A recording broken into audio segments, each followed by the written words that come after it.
E ontem a gente ficou questionando justamente por que o STF não havia se manifestado. O Fachin antecipou o retorno das férias dele, mas ficou muito claro por que ele antecipou. Coloca na tela aí, por favor. O Supremo não se curva, né, segundo... não se curva a ameaças. Vejam o tom desta nota. Nós estamos falando aqui, cadê? Deixa eu puxar aqui. Eu vou dividir a tela, por isso que eu não quero puxar aqui, porque senão fica aí, tem gente que está reclamando. Então, peraí, ó, Fachinho.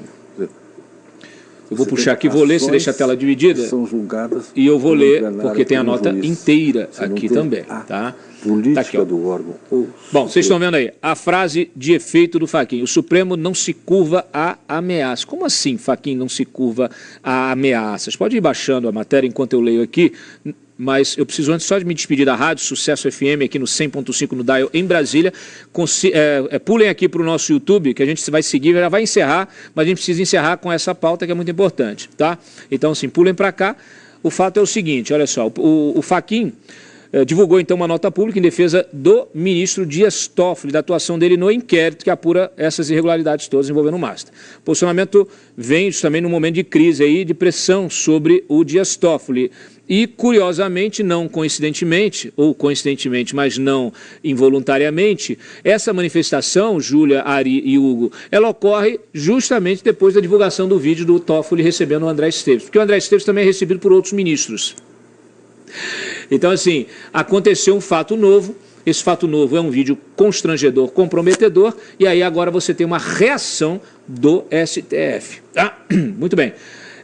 Aqui tem os dados essenciais, mas eu vou ler a nota. Se você clicar, inclusive, aí no hiperlink, Brenda, você vai abrir a nota direto no Supremo, a nota do Supremo. O que o Fachin está dizendo aqui? Adversidades não suspendem o direito. Isso tudo aspa do Fachin. É precisamente nos momentos de tribulações que o império da legalidade, discernimento e serenidade demonstra sua razão de ser. É com os olhos voltados para esse dever que miro fatos presentes. As situações com impactos diretos sobre o sistema financeiro nacional exigem mesmo resposta firme, coordenada e estritamente constitucional das instituições competentes. A Constituição da República atribui ao Banco Central o dever jurídico de assegurar a estabilidade do sistema financeiro, a continuidade das operações bancárias essenciais, a proteção dos depositantes e a prevenção dos riscos sistêmicos.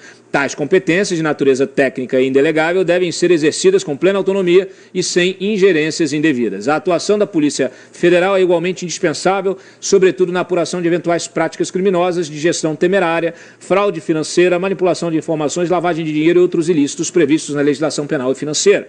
Cabe à PGR, no âmbito das suas atribuições constitucionais, promover a persecução penal e controlar a legalidade das investigações. O Ministério Público, como instituição permanente, exerce papel fundamental na tutela da ordem econômica e do regime jurídico de defesa dos consumidores.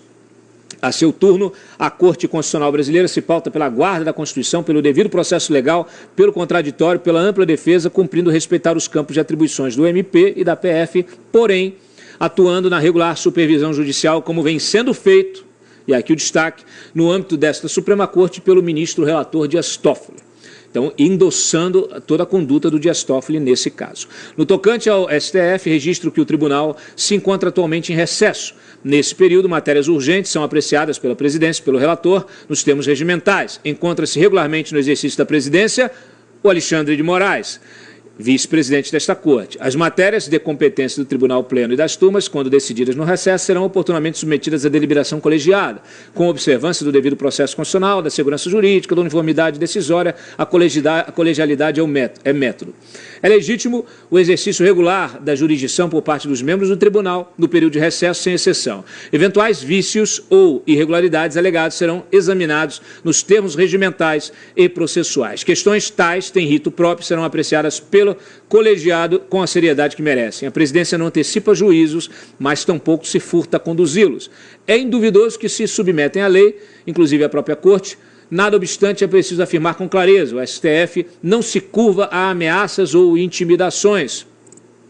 Quem tenta desmoralizar o STF para corroer sua autoridade, a fim de provocar o caos e a diluição institucional, está atacando o próprio coração da democracia constitucional e do Estado de Direito. O Supremo age por mandato constitucional e nenhuma pressão política, corporativa ou midiática pode revogar esse papel. Defender o STF é defender as regras do jogo democrático e evitar que a força bruta substitua o direito. A crítica é legítima e mesmo necessária, não obstante, a história é implacável com aqueles que tentam destruir instituições para proteger interesses escusos ou projetos de poder. E o STF não permitirá que isso aconteça. O Supremo fez muito no Brasil em defesa do Estado de Direito Democrático, fará ainda mais. Sim, todas as instituições podem e devem ser aperfeiçoadas, isso sempre, mas jamais destruídas. Quem almeja destruir, ao usar a pedagogia da prudência pelo irresponsável primitivismo da pancada, errou de endereço. Transparência, ética, credibilidade e respeitabilidade faz bem ao Estado de Direito. Este deve ser compromisso de todos nós democratas. Ô, Fachin, eu concordo com algumas frases suas, eu acho que ela se aplica aos seus colegas, porque quem está destruindo a reputação do STF são vocês mesmos. E eu digo a mais, não existe hoje qualquer corporação, qualquer autoridade, qualquer poder da República, muito menos pessoas comuns como nós, jornalistas, palpiteiros, né, capaz de ameaçar o STF. Então, essa conversa fiada de que o STF está sendo ameaçado, está sendo atacado, porque corre o risco de ser destruído, isso é conversa fiada. Porque vocês não permitem o escrutínio público, vocês se colocam acima da lei, não permitem nenhuma investigação parlamentar para apurar os atos de vocês, então, simplesmente, não existe a menor possibilidade de vocês serem destruídos, nem como ministros, nem como instituição. Esse discurso soa como uma forma de se autoblindar, de se proteger, justamente para evitar as críticas, aquelas que você diz que elas devem existir. Mas a gente verá como que vocês vão reagir institucionalmente. A gente está vendo. Porque quando o seu colega, Alexandre Moraes, coloca a Receita e o COAF, duas instituições de Estado, dentro de um inquérito que se pretende investigar fake news e que nunca serviu para isso, só serviu para autoblindagem, está muito claro que como é a conduta e qual a conduta que vocês querem ter nesse processo. Essa é a minha visão. Se vocês aceitassem críticas, o Alexandre Moraes não tinha me censurado, não tinha censurado a Cruzoé, não tinha censurado tantos perfis, tantos influenciadores, tantos jornalistas, porque vocês chamam de ataque as críticas, vocês chamam de ameaça a discordância. E vocês chegam ao cúmulo de dizer que sofrem o risco de serem destruídos por pessoas, por instituições ou corporações, que eu quero que você nomine pelo menos, que são incapazes de arranhar a imagem de vocês. O seu maior inimigo, Fachin, é você mesmo. Os maiores inimigos do STF hoje são os próprios ministros do STF. Então, é o STF diante do seu próprio espelho. É o STF como seu próprio inimigo.